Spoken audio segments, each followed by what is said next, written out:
I want to tell you about 3 changes that you can make to your diet and lifestyle that will help you to reduce the inflammation in your body right away. My name is Andrea, and I'm a nutritionist who helps people to improve their overall health primarily through diet strategies. But today I also want to mention some lifestyle modifications and strategies that you can use, which are very effective in bringing down those inflammatory responses in the body as well. Remember that I am not a doctor and this is not medical advice. It's very important for you to pay attention to your body's individual needs and seek out the treatments that work best for you. So let's start this conversation by clarifying what exactly we're talking about. What is inflammation? Inflammation is the body's way of responding to threats such as infection and injury. Inflammation occurs naturally in the body, and it's a necessary response for the healing process to occur. However, sometimes the body's inflammatory response can get really out of control, attacking healthy, non-diseased tissues. And this is precisely what we want to try to minimize with these diet and lifestyle modifications. Question 2 is, why is it important to reduce inflammation?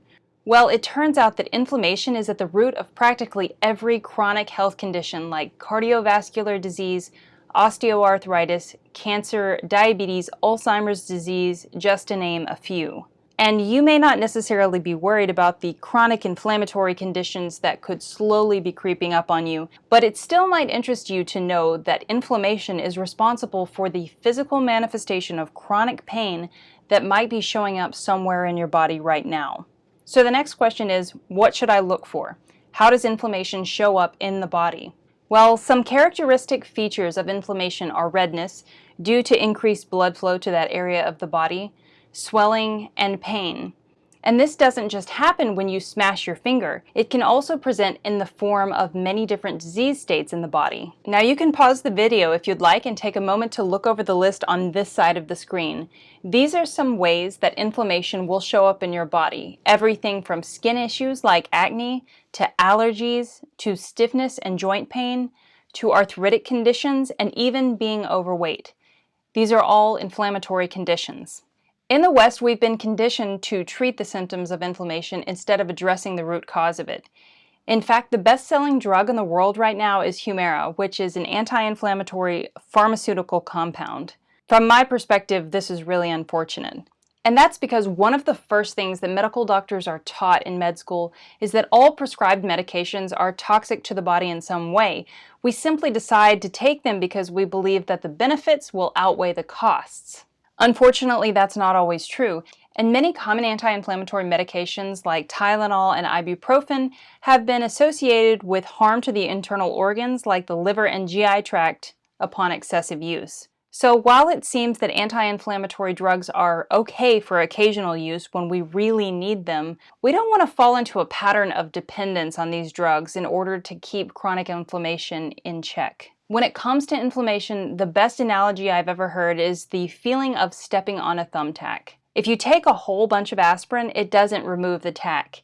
If you're stepping on 2 tacks and you manage to get 1 out, it still doesn't help all that much. The goal of healing, therefore, should be centered around removing the problem at the root of the inflammation and not just looking for a quick fix anti-inflammatory drug. It's not effective in the long run to slap a Band-Aid on a gushing wound. So what should we do instead? What if there was a way to reduce inflammation in your body naturally? Well, you'll be excited to know that there are actually plenty of ways to do that. Diet and lifestyle modifications are by far the most powerful and least harmful tools that we have for reducing inflammation throughout the body.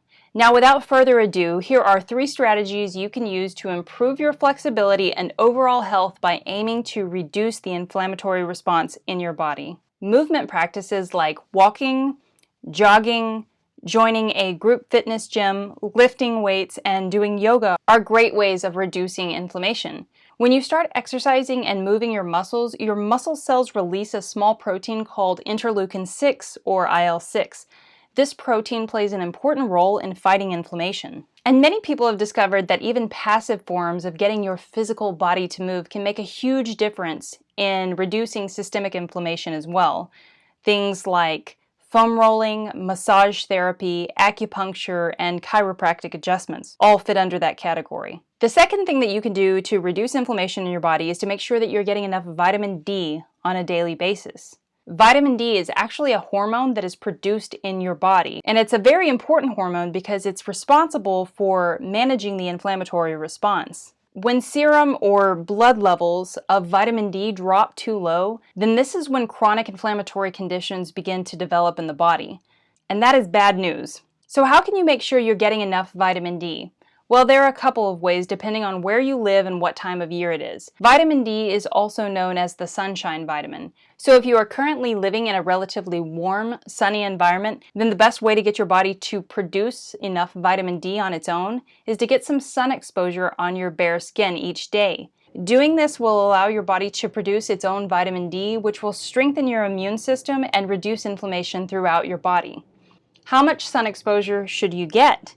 Well, this is going to vary from person to person depending on the amount of melanin in your skin. If your skin is darker, you can stay out in the sun longer. If your skin is very light, on the other hand, your tolerance for sun exposure is going to be much lower. You want to get just enough so that your skin is able to produce slightly more melanin, but you don't ever want to get so much sun exposure that you burn. Now, the second way to get more vitamin D is by taking a vitamin D3 supplement. This is typically the best option for people who naturally have minimal chances for natural sun exposure, like those living in really cold, rainy, or wintry environments. If you're going to take a D3 supplement, then it's often recommended to take this as a combination supplement that comes in the form of D3 and K2. Vitamin K2 will help to reduce calcification in the arteries, which is one risk that you run if you get too much D3. People who are taking prescription medications for blood clotting disorder should speak with their doctors about the appropriate ratio of vitamin D3 to K2, as vitamin K is commonly known to thin the blood. And last but certainly not least, the third suggestion I have for reducing inflammation throughout the body is to remove added sugars from the diet altogether. There is no reason to delay this one. Start it today. Sugar is the main fuel source for inflammation in the body.